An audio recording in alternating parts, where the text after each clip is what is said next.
믿음을 가지고 있으면 살게 되어 있습니다. 오늘 그리스도인들은 눈에 보이는 것을 바라보고 가지 않습니다. 눈에 보이지 않는 하나님을 바라보고 갑니다. 믿음이 없이는 하나님을 깊이 갈 수 없는 것입니다. 하나님께 나아가는 자는 반드시 그가 계신 것과 그가 자기를 찾는 자들에게 상 주시는 이심을 믿어야 할지니라. 하나님을 가장 기쁘게 하는 길이 뭡니까? 우리가 하나님 살아계신 걸 믿는 것입니다.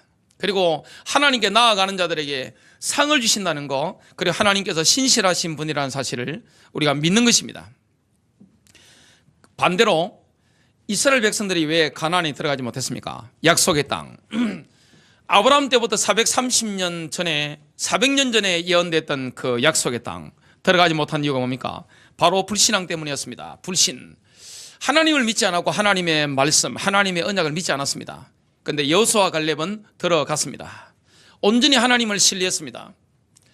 아브라함에 약속하셨던 그 언약을 하나님이 능히 이루실 것이다, 이 사실을 믿었기 때문에 가나안을 정복했던 것을 보게 됩니다. 히브리서 10장 38절입니다. 이제 의인은 믿음으로 살리라. 그러나 어떤 사람이 뒤로 물러가면 내 혼이 그를 기뻐하지 아니하리라. 중요한 것은 믿음입니다. 우리가 뒤로 물러가면, 우리가 믿음을 가지고 있다가 밀리면 하나님이 기뻐하지 않는 겁니다. 저와 여러분이 믿음을 가지면 삶의 모든 분야에 승리하게 되었습니다. 지금 제가 꽃을 달았는데 오늘 어버이날 기념을 해서 꽃을 달아 주셨습니다. 자, 진짜 가슴 속에 믿음이 오면 어떻게 됩니까? 가문 살립니다. 부부관계가 회복됩니다. 부모와 자녀와의 관계가 회복됩니다. 부모님과의 틀어진 관계가 전부 회복되게 됩니다. 삶의 모든 영역에 우리 안에 그리스도의 생명이기 때문에, 그리스도의 십자가 능력이기 때문에 삶의 모든 영역에 내가 믿음을 적용해 나가는 겁니다. 그러면 살게 될 것입니다. 그래서 믿음은 들음에서 옵니다. 들음은 하나님의 말씀에 의해 오느니라.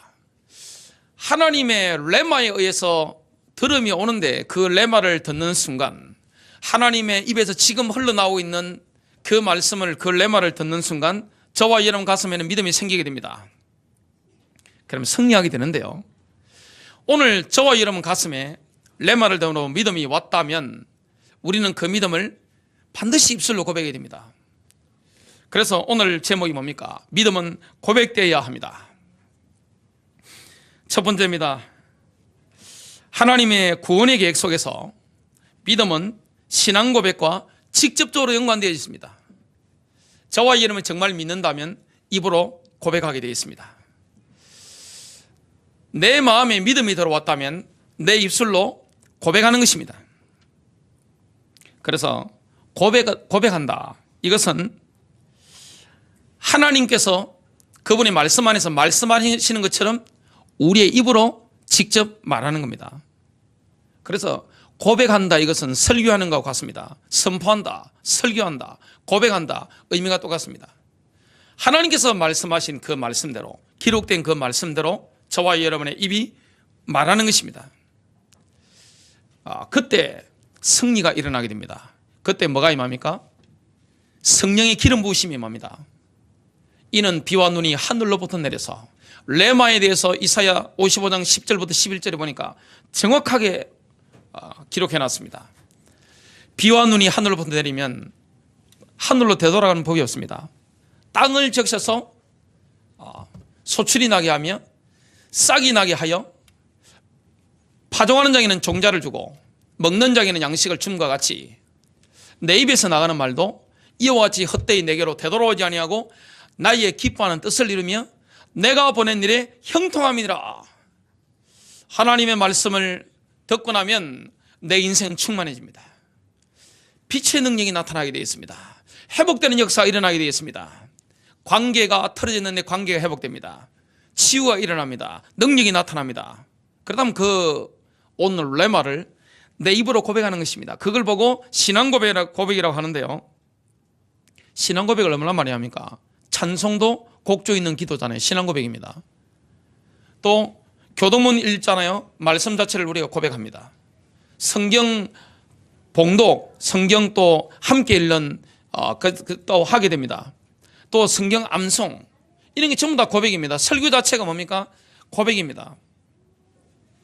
말하지 않는 믿음은 죽은 믿음입니다. 입으로 나오지 않는 믿음, 그건 살아있는 믿음이 아닙니다. 죽은 믿음입니다. 승리하는 믿음이 아니라 내 입술로 고백되지 않는다, 그거는 실패한 믿음입니다.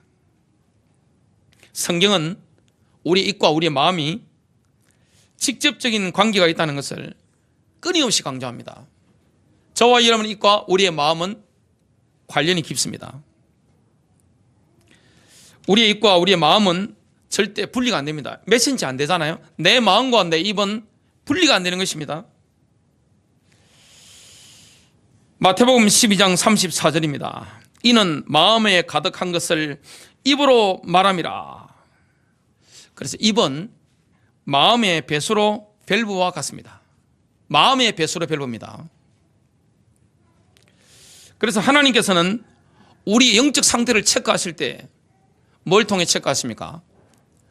우리 입에서 어떤 말이 나오느냐, 그걸 보시고 우리의 영적 상태를 체크하십니다. 저는 한국 영화 다 좋은데 싫어하는 게 있습니다. 욕이 너무 많아요.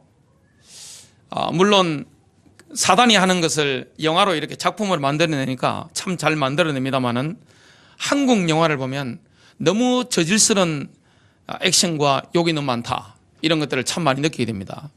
욕도가 나오면 저도 영화 안에서 욕 나올 때가 있더라고요. 그냥 생각이 나요. 그냥 제가 참습니다만은 욕이 얼마나 많습니까? 왜 욕을 하죠?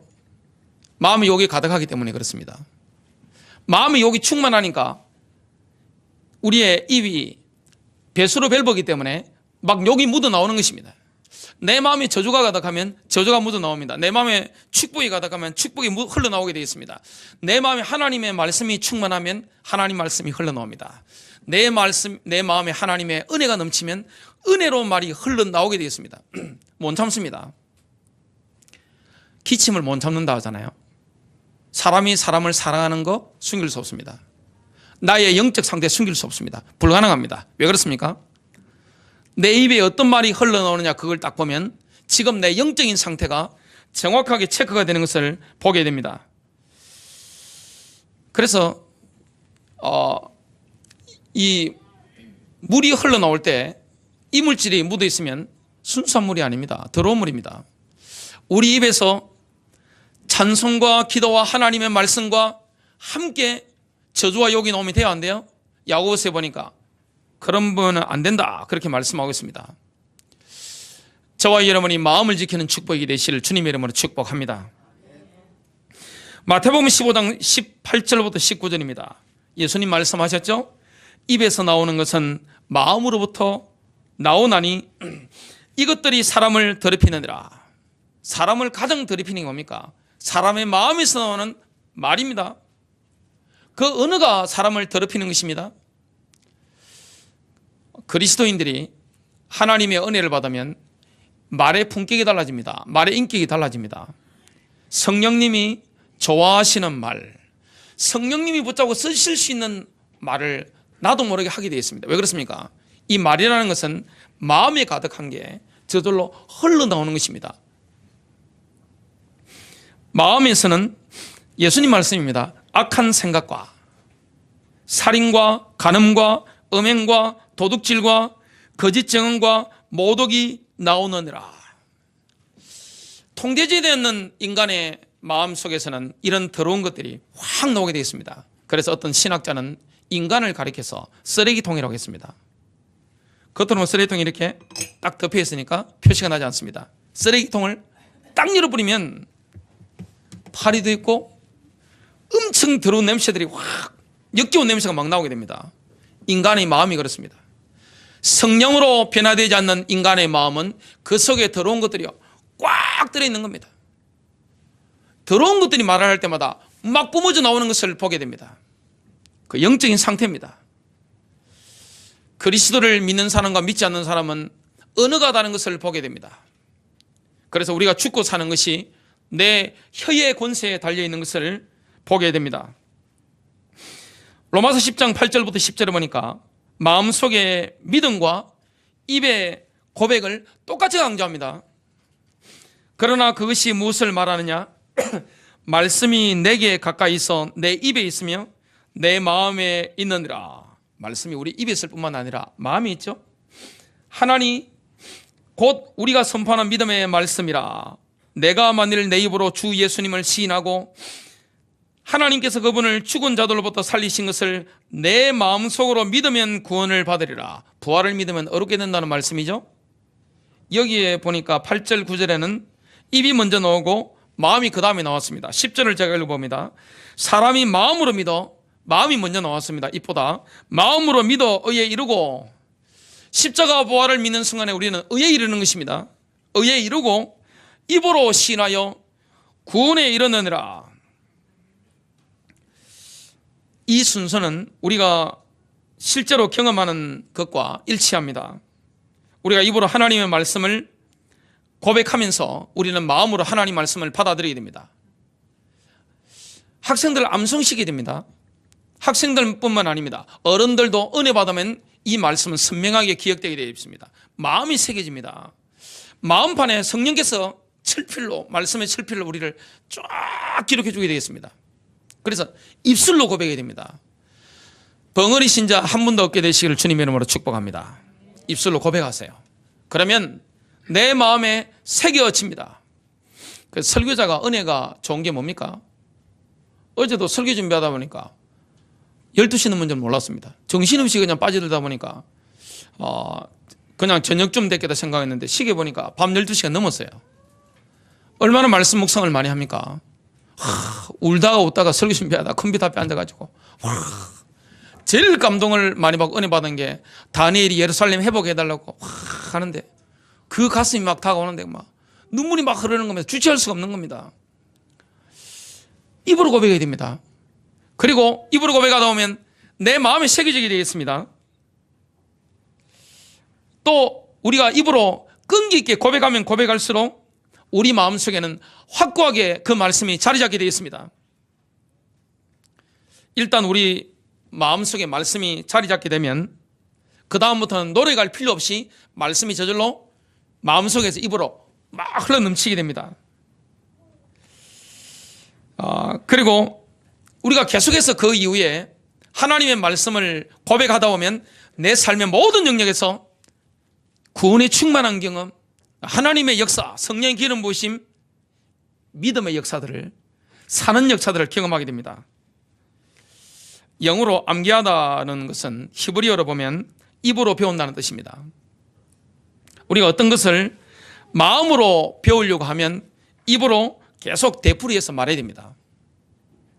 학생들 영어 단어 외울 때와 똑같습니다.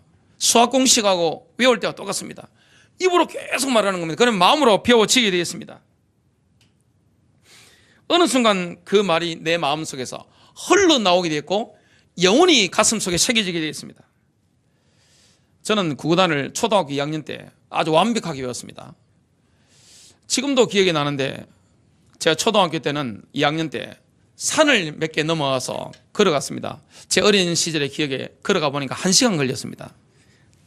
콤파스 짧으니까 산을 여자친구 동급생 2명하고 같이 산길을 가방 메고 걸어가는 겁니다. 그러면 지금도 기억나는데 늦게 가면 지각했다고 의자 들고 서 있던 기억이 납니다. 무릎 꿇고. 시골에 그 선생님이 여선생님이셨는데 아주 훌륭한 분이셨습니다. 받아쓰기 하는데 한자 틀렸다. 단체로 책상에 올라가가지고 손 들고 있는 겁니다. 무릎 꿇고. 구구단을 완벽하게 외우지 못하면 집에 못 가는 겁니다. 그 덕분에 구구단 2는 1은 2, 2는 4, 77이 49, 78, 56, 79, 63 계속 하다 보니까 입으로 계속 했습니다. 그러니까 어느 날 마음에 새겨지더라고요. 저절로 막 나오는 겁니다. 영혼이 새겨졌습니다. 제가 만일에 안산에 태풍이 쳤을 때 잠자고 있을 때 저를 흔들어 깨우면 7, 8 그러면 바로 56 나옵니다. 노래 갈 필요가 없습니다. 하나님의 말씀을 그렇게 고백해야 됩니다. 입으로 계속 말해야 됩니다. 그럼 마음이 새겨집니다. 그럼 영혼이 새겨지게 되겠습니다. 흘러놓는 겁니다. 어떤 상황만 나면, 사건만 나면 그 상황과 현장을 이길 수 있는, 그 영적 싸움을 이길 수 있는 예수님처럼 이는 사람이 빵으로만 살 것이 아니요 하나님의 입에서 흘러나오고 있는 말씀으로 레마로 살 것이니라. 마귀가 순간에 떠나가 버리잖아요. 이걸 경험하게 되는 것입니다. 그래서 공부의 원리나 신앙의 원리나 인생의 원리가 원리적으로 보면 똑같은 것을 보게 됩니다. 그래서 공부 못하는 아이들 보면 말 안 하잖아요. 다 배웠다 그럽니다. 한번 해봐 그러면 기억이 안 납니다. 입으로 고백하지 못하는 것은 실제 내가 가진 게 아닙니다. 믿음은 반드시 고백되어야 됩니다. 그 레마가 내게 철필로 기록되듯이 기록되어 있다면 흘러나오게 되는 것입니다. 그게 우리 영적 상태입니다. 성령이 내 입을 통해서 레마를 뿜어내실 때 창조의 능력이 있습니다. 열매가 있습니다. 내 인생은 충만해지는 것입니다. 저와 여러분이 그 비밀을 누리게 됩니다. 우리는 믿음과 감정을 구별할 줄 알아야 됩니다. 믿음, 이것은 하나님과 하나님의 말씀의 영역으로 우리를 연결시키잖아요. 이게 믿음입니다. 감정은 대부분 하나님 말씀과 상반됩니다. 내 감정은 상황 따라 흔들리잖아요. 내 마음은 상황 따라 흔들립니다. 내 생각이라는 것은 주변의 영향을 받기 때문에 흔들릴 수 있습니다. 그러나 믿음이라는 것은 영적인 영역입니다. 믿음은 영으로 오는 것입니다. 영으로 오는 것이요 레마로 내게 성령의 능력으로 말미암아 임하는 것이기 때문에 그 믿음이라는 것은 나를 하나님으로 앞으로 데려갑니다. 그리고 하나님의 말씀과 나를 순간적으로 연결이 확 돼버리는 것입니다. 충만해져 버리는 겁니다. 그때 뭐합니까? 감정과 상황과 상관없이 내 입술로 하나님의 말씀을 고백하면 승리하게 되어 있습니다. 두 번째입니다. 신앙을 고백하는 습관이 단순한 테크닉으로 타락하지 않도록 주의를 기울여야 됩니다. 마치 주문 외우는 것처럼 말씀을 아무 의미 없이 그냥 단순하게 그냥 의미 없이 하는 거, 그건 의미가 없습니다. 그건 타락한 겁니다. 적극적인 사고방식 하는 사람도 뭐 합니까? 뉴에이지 하는 사람들도 이 원리를 도입했습니다. 그래서 적극적으로 할 수 있어. 내가 지금 주차로 가는데 차가 없으면 내가 주차할 공간이 있을 거야 하면서 가보면 주차 공간이 있고 뭐가 딱딱 만나지고, 이 적극적인 사고방식입니다. 그리고 희망상을 내 입으로 그냥 막 지끄러지듯이 고백할 수 있습니다. 그게 아닙니다. 잘못하면 광신으로 빠질 수 있습니다. 불신자가 봤을 때 좀 미친 사람 아니냐? 저 왜 저래? 이해 못할 수 있습니다. 그러나 신앙적인 고백이라는 것은 너무나 현실적이고 실제적이고 정확한 것이기 때문에 불신자가 봐도 부인할 수 없는 것입니다. 하나님 살아계시네? 내가 진짜 믿지 않지만 믿음이라는 저런 것이네? 분명히 보고 알게 되어 있습니다. 5가지 실제적인 안전장치가 있습니다. 그 작은 첫 번째는 뭡니까? 우리의 동기를 점검해야 됩니다. 우리가 신앙을 고백하는 동기가 무엇입니까? 내 뜻을 내려놔야 됩니다. 하나님의 뜻대로 우리가 고백해야 됩니다. 하나님께 순종하는 마음으로 해야 됩니다. 예수님이 게셈마네 동산에서 그렇게 하셨습니다. 기도하실 때 히브리서 5장 7절에 보니까 그분께서는 친히 육체로 거하던 때에 자기를 사망으로부터 능히 구원하실 분에게 강렬한 부르짖음과 눈물로 기도와 간구를 들으셨고 또 친히 두려워하셨으므로 하나님께서 들으셨느니라. 하나님께서 들으셨는데 예수님은 그때 두려워하시는 마음으로 기도했습니다. 그 두려워하는 마음이 누가복음 22장 42절에 나옵니다. 그러나 내 뜻이 아니었고 오직 아버지의 뜻이 이루어지기를 원하나이다. 내 뜻이 아니라 아버지의 뜻이 이루어지기를 원합니다. 예수님이 십자가 피하고 싶었습니다. 그러나 내 뜻이 아니고 아버지 뜻대로 하기를 원합니다. 이게 신앙 고백입니다. 작은 두 번째입니다. 우리 자신이 임의로 희망하는 것을 마음대로 고백할 자유는 없습니다. 내가 희망하는 것을, 내가 원하는 것을 마음대로 막 지그리듯이 고백할 자유는 없습니다. 말씀에 근거한 고백을 해나가야 됩니다. 작은 세 번째입니다. 성령님께서는 우리가 어떤 상황을 만났을 때 고백하기만 하면 승리할 수 있는 그 레마로 우리를 인도합니다. 성령이 우리를 인도하시잖아요. 로마서 8장 14절입니다. 무릇 하나님의 영으로 인도함을 받는 이들은 곧 하나님의 아들들이니라. 성령님께서는 어떤 상황, 어떤 사건, 어떤 문제, 어떤 진로 앞에 섰을 때 고백해야 되는 그 레마로 인도하시는 것입니다.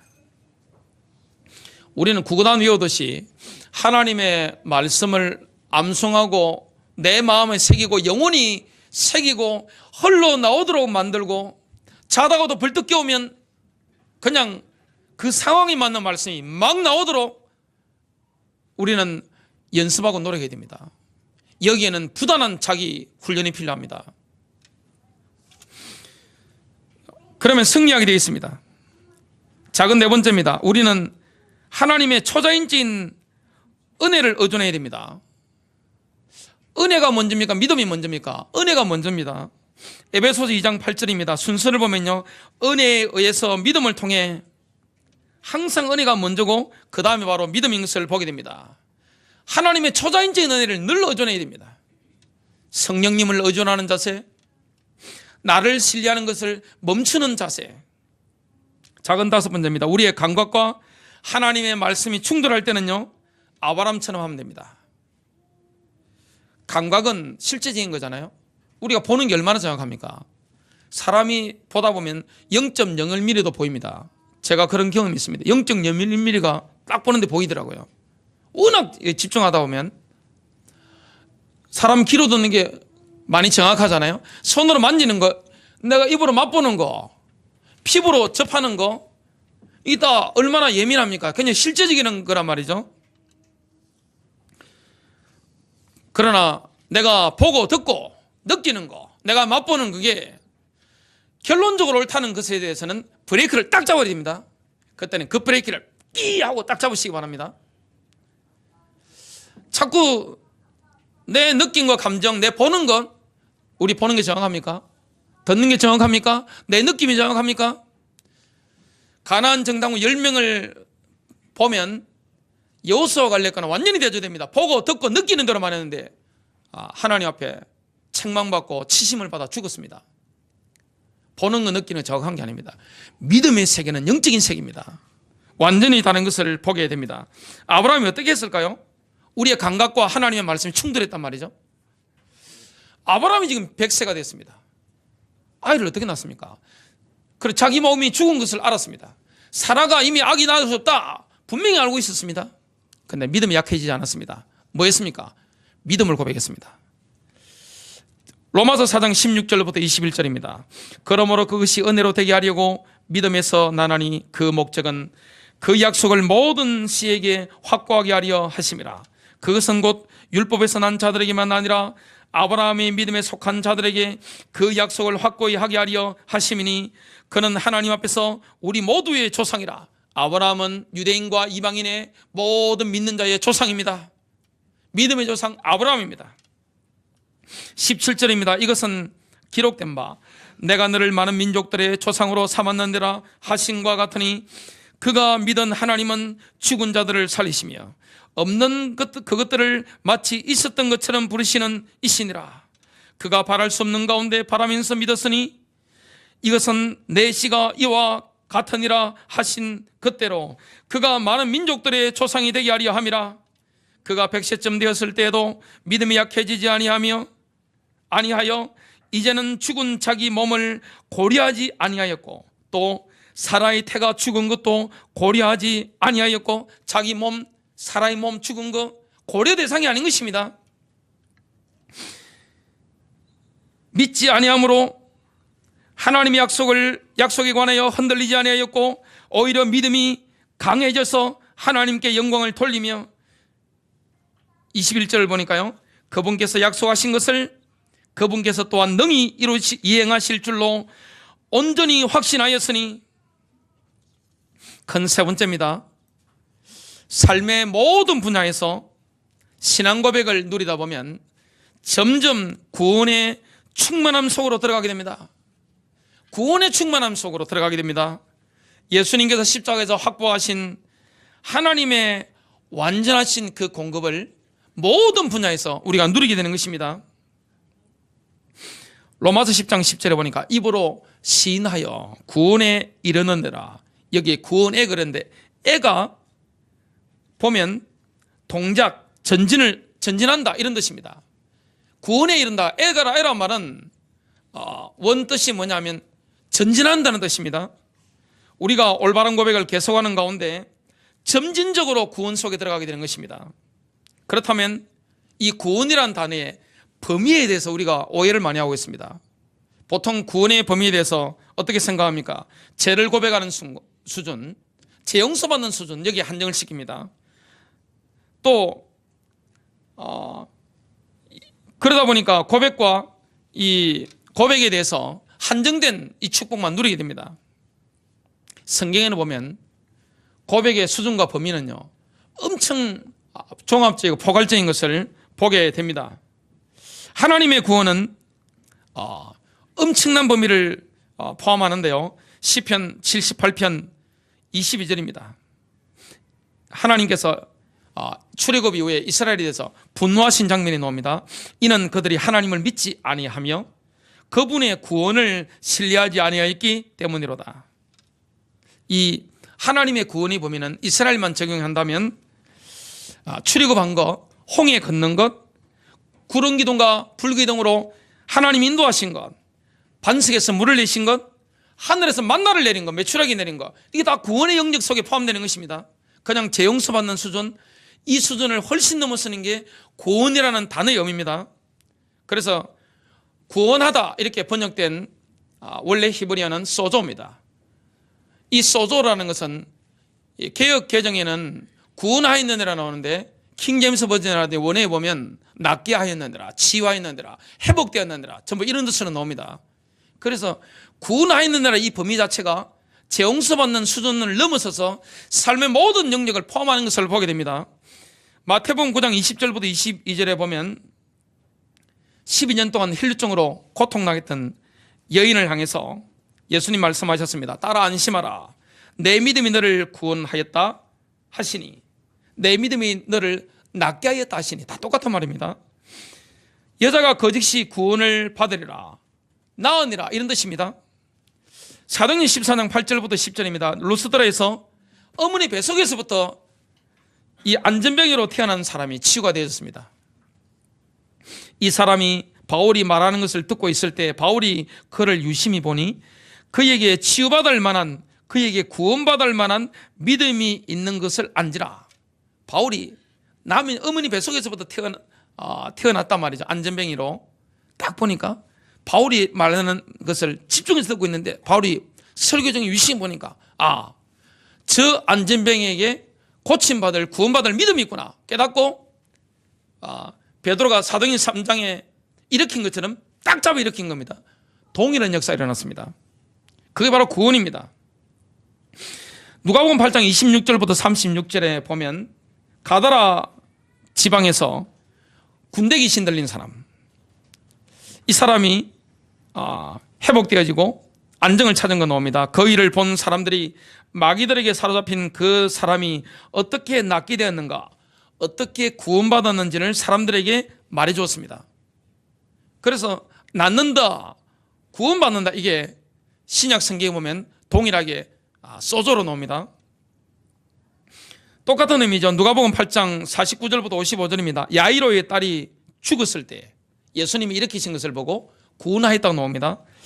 두려워하지 말고 믿기만 하라. 그리하면 딸이 구원을 받으리라. 딸이 낫게 되리라. 그런데 사람들은 아이가 죽은 것은 미리 알았기 때문에 예수님을 비웃고 있었습니다. 그런데 예수님께서 이렇게 했습니다. 그걸 보고 낫게 하였다고 말씀합니다. 야고보서 5장 14절부터 15절에 보니까 믿음의 기도로 질병에서 치유되는 것, 회복되는 것을 구원이라는 표현을 씁니다. 믿음의 기도는 병든 자를 구원하리니 주께서 그를 이기시리라. 자, 여러분이 중환병이 걸렸을 때 지금 제 눈앞에 고대 안산병이 나옵니다. 고려대학병원에 의사에게 먼저 말해야 될까요? 목사와 장로에게 먼저 알려야 될까요? 사모님에게 먼저 알려야 될까요? 누구에게 알려야 됩니까?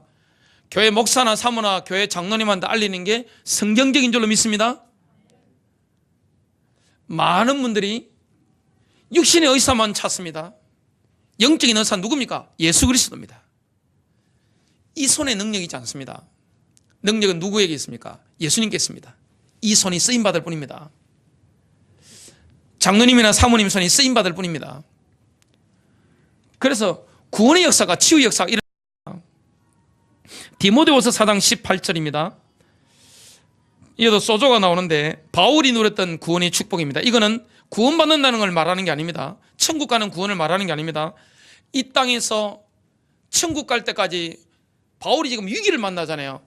보호도 받아야 되고 하나님의 공급하심도 받아야 되고, 바울은 성교비가 엄청나게 많이 드는 사람이었습니다. 전도팀을 이끌고 지금으로 치면 비행기 타고 전 세계를 다니는 그런 사도였습니다. 전도자이기 때문에, 한 지역에 목회하는 사람이 아니기 때문에 엄청난 돈이 필요했습니다. 그러면 공급이 있어야 된단 말이죠.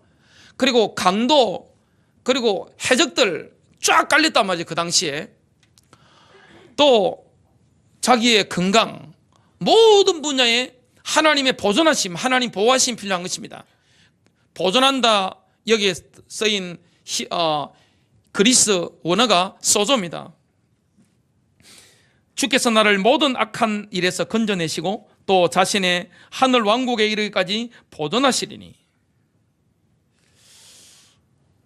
우리가 구원의 다양한 혜택들을 활용하는 길이 바로 고백입니다.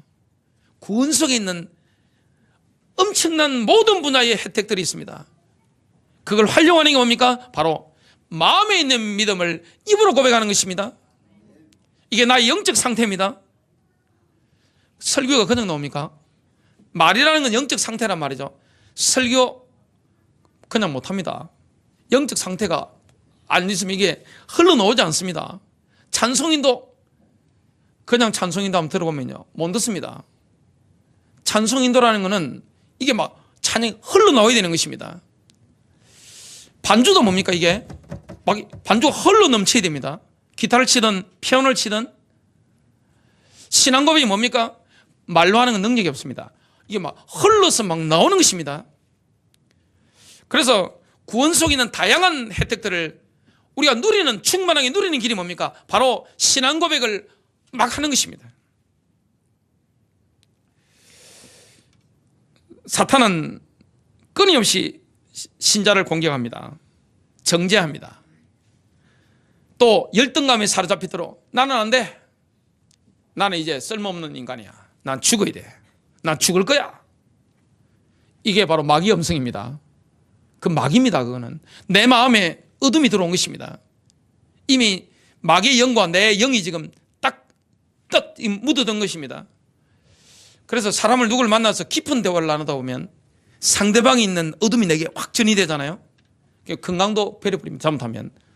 젊을 때는 괜찮은데 연세 있는 분들, 어린아이들, 노약자들 보면 이게 영적으로 아주 탁한 사람들 만나서 대화하면 어떻게 됩니까? 영적이 확 와버립니다.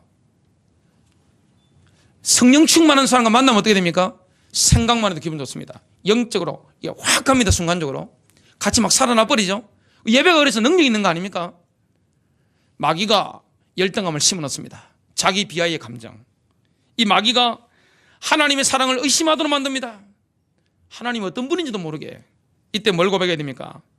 정죄할 때 로마서 8장 1절입니다. 그러므로 이제 그리스도 예수 안에 있는 자에게는 결코 정죄함이 없나니. 열등감에 사로잡힐 때 로마서 5장 8절입니다. 우리가 아직 죄인 되었을 때 그리스도께서 우리를 위하여 죽으심으로 하나님께서 우리에 대한 자기의 사랑을 확정하셨느니라 보여주신 것입니다. 하나님의 사랑이 의심스러울 때 요한일서 4장 16절입니다. 우리를 향해 하나님이 가지고 계신 사랑을 우리가 알았고 또 믿었나니. 우리가 치유가 필요할 때가 있습니다. 이때 마태복음 8장 17절을 고백합니다. 이는 선지자 이사야를 통하여서 하신 말씀에 우리의 연약한 것을 친히 담당하시고 병을 짊어지셨도다 함을 이루려 하심이더라. 베드로전서 2장 24절입니다. 그분께서 채찍에 맞음으로 너희가 고침을 받았나니. 우리가 재정적인 궁핍한 상황을 만날 때가 있습니다. 재정적으로 어두운 터널을 지날 때가 있단 말이죠. 그때 고린도후서 9장 8절을 고백해야 됩니다. 하나님께서 능히 모든 은혜를 너희에게 넘치게 하시나니 이것은 너희가 항상 모든 일에서 모든 것이 넉넉하여 모든 선한 일을 풍성히 하게 하려 하심이라. 마지막 네 번째입니다. 올바른 신앙 고백은 우리를 우리의 대제사장이신 그리스도께 직접적으로 연결시킵니다.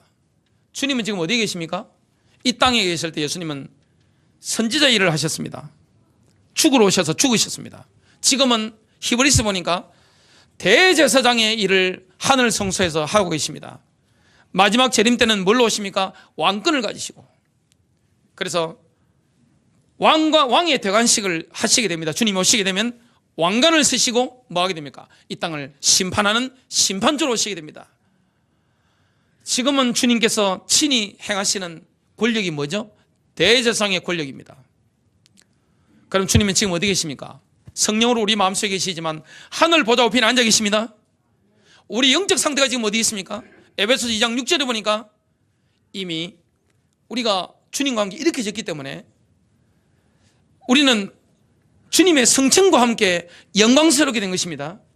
주님이 성천하심으로, 주님이 어렵게 부활하신 것을 믿음으로 우리가 어렵게 되고, 주님의 성천하심과 함께 우리는 영화롭게 영광스럽게 된 것입니다. 하나님의 영광을 우리가 지금 받아 누리게 되어 있습니다. 그래서 에베소 2장 6절에 보니까 이미 우리를 하늘에 앉으셨다고 말씀합니다. 천상에 앉으셨다, 하늘에 앉으셨다. 이 땅의 대통령을 서밋이라고 합니다. 진짜 그리스도를 만난 사람은 영적으로 서밋입니다. 서밋이 되려고 노력할 필요가 있어요, 없어요? 없는 것입니다. 믿는 자는 이미 영적으로 서밋 자리에 가 있습니다. 골로새서 3장에 보니까 그러므로 너희가 위의 것을 바라보라, 땅의 것을 바라보지 말아라. 우리가 그리스도와 함께 이렇게 짐을 받았기 때문에 이 땅의 영광을 바라보지 말아라. 우리의 영광이 어디 있습니까? 하늘 보다시 임하는 것입니다. 지금 저와 여러분의 이 영에 지금 성령님께서 임하시는 것이고 그리스도의 영광이 내게 임하는 것입니다. 그래서 예수님이 하늘 보좌에 앉아 계시고 대제사장이시잖아요.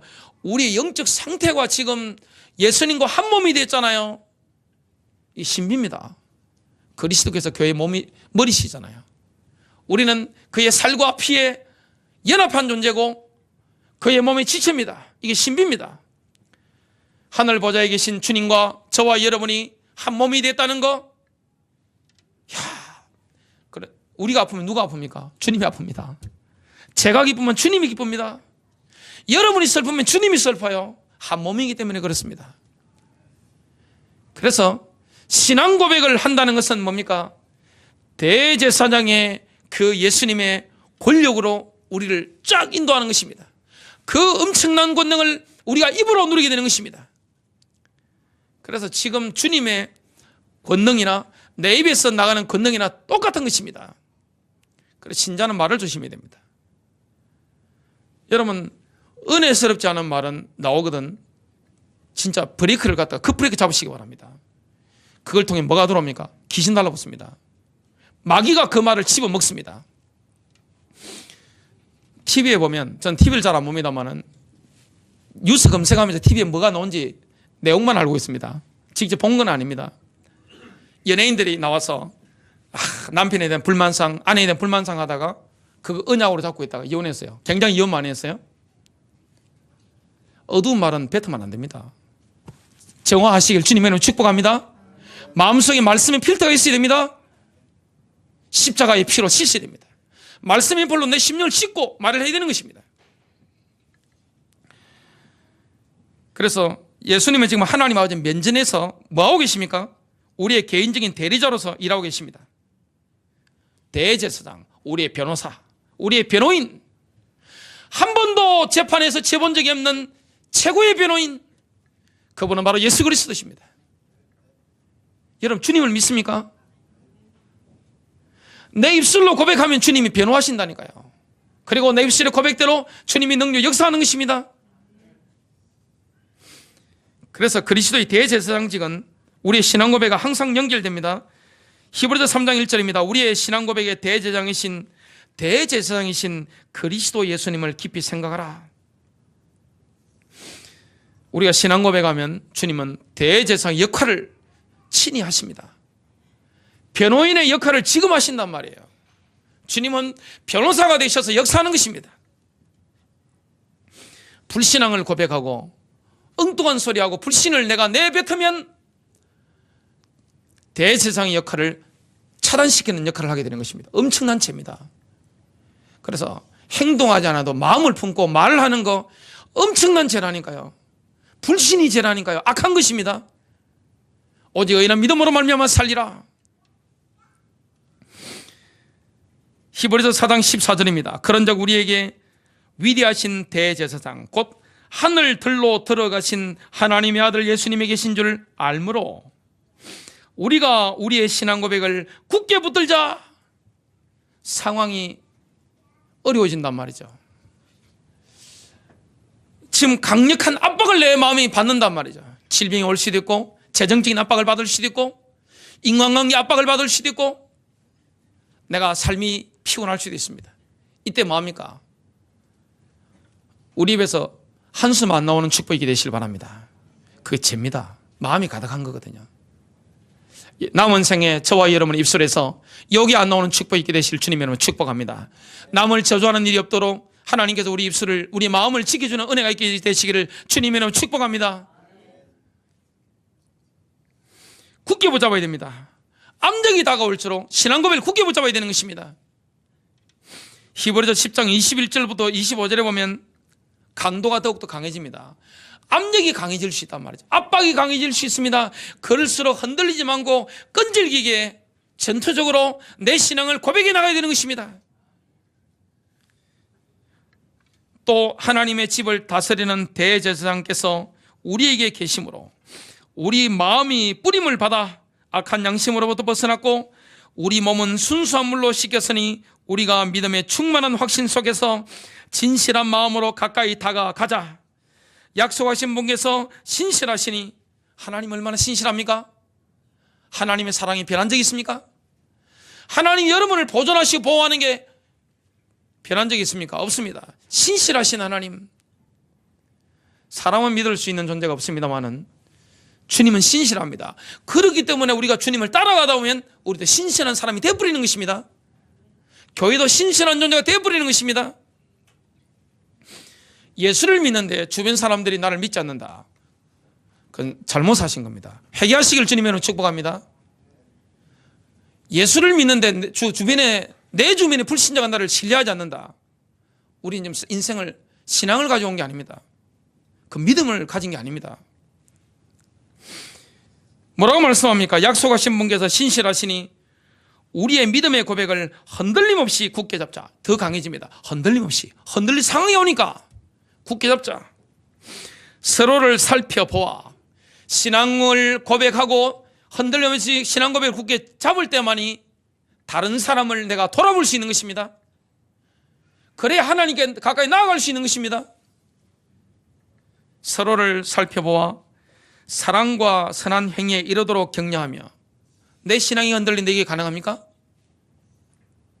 어떤 사람들의 습관과 같이 우리 함께 모이는 일을 피하지 말고 말세가 될수록 모이기를 피합니다. 모이기 싫어요. 그냥 귀찮아요. 그냥 하나님은 영적으로 게으른 거 엄청 싫어합니다. 술 취하는 것보다 더 싫어하는 게 뭡니까? 게으른 것입니다. 영적으로 게으른 거. 술 취해가지고 미친 사람처럼 돌아다니는 사람보다 영적으로 게으른 사람이 하나님 보실 때는 훨씬 더 책망을 받는다는 거 성경 읽어보시기 바랍니다. 함께 모이는 일을 피하지 말고 서로 권면하며 그날이 다가옴을 너희가 볼수록 더 그리하자. 결론입니다. 일단 믿음이 왔다면, 옐레마를 두고 믿음이 왔다면 믿음은 반드시 입으로 고백되어져야 합니다. 승리하시길 바랍니다.